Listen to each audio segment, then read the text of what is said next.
നിങ്ങൾ TNE പാസിനെ പറ്റി കേട്ടിട്ടുണ്ടോ? കേൾക്കാൻ വലിയ ചാൻസ് ഇല്ല. ഞങ്ങളും കേട്ടിട്ടുണ്ടായിരുന്നില്ല.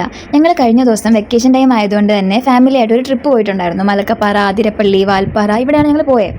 ഞങ്ങൾ മലക്കപ്പാറ ചെക്ക് പോസ്റ്റ് എത്തിയപ്പോഴത്തേക്കും അവിടെ ഞങ്ങളോട് പോലീസ് ചോദിച്ചു, നിങ്ങളുടെ കാറിൽ എത്ര പ്ലാസ്റ്റിക് കുപ്പിയുണ്ട്, അതുപോലെ തന്നെ നിങ്ങൾ തിരിച്ചു കയറുന്നത് 6 മണിക്ക് മുന്നേ മലക്കപ്പാറ ചെക്ക് പോസ്റ്റ് തിരിച്ചു കയറിയില്ലെങ്കിൽ പിന്നെ കടത്തി വിടില്ല എന്ന് പറഞ്ഞു. ഓക്കെ, നമ്മൾ ട്രിപ്പ് തുടങ്ങി. പിന്നെ നമ്മൾ വാൽപ്പാറ ചെക്ക് പോസ്റ്റ്, അതായത് തമിഴ്നാട് ചെക്ക് പോസ്റ്റ് എത്തിയപ്പോഴത്തേക്കും അവിടെ നമ്മൾ പോലീസ് കൈ കാണിച്ച് നിർത്തിയിട്ട് പറഞ്ഞു, നിങ്ങളുടെ കയ്യിൽ TNE പാസ് ഉണ്ടോയെന്ന്.